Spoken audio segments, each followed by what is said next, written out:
Hi, Tristan from Tour Habits. We're going to talk about sloping lies on the golf course. It's not always flat, I'm afraid, so knowing how to deal with it and actually what changes is a really important thing. I've got these cool tools on the face of my lob wedge and my 6-iron to represent where the club is pointing, because you know what?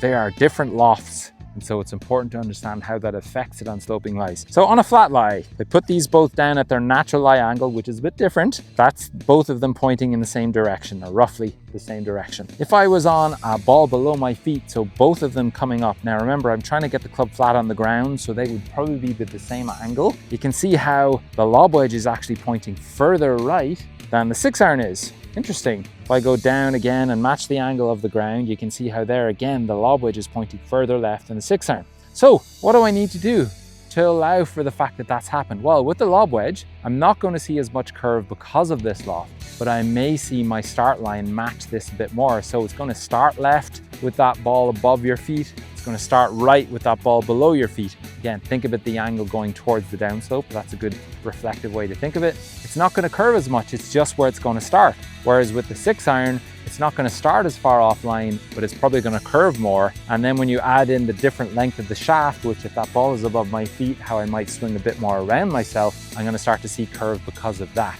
okay? What I'll sometimes hear from good players is that, well, when the ball is above my feet, my ball goes right. Why would that be the case? Only if you haven't matched the angle of the slope very much. If that toe gets into the ground, you can see how that twists that lie angle or that face to the right-hand side. If the heel was digging in, you can see how it twists it to the left-hand side. So if you're not matching the angle of the slope when you're making contact, well, the lie angle is going to twist that face one way or the other. Let's assume we are matching the angle when we make contact. What we can do is we can start to move our alignments around. So I'm going with the 6-iron this time. If I have this long shaft and I don't want to have that club swinging around me as much, what I could do is grip down a little bit, get a little closer. That's going to mitigate that. I can also aim a little bit right, because if I swing along the slope, the ball doesn't really have anything to be compressed against. It's not a level slope.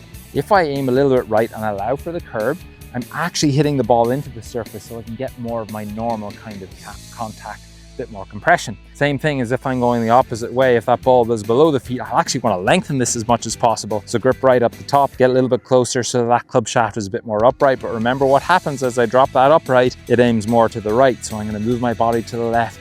Again, that helps me to compress it, but I'm going to expect something that moves left to right. You have to factor in how you generally shape your ball. I'm a slight drawer of the ball, so what my ball is going to do is a touch different. If you fade the ball, you'll allow for it. The only way is to practice. So get in there, think about how the club lie angle and that loft affect where the ball starts or curves, and then practice compressing that ball and watching what happens.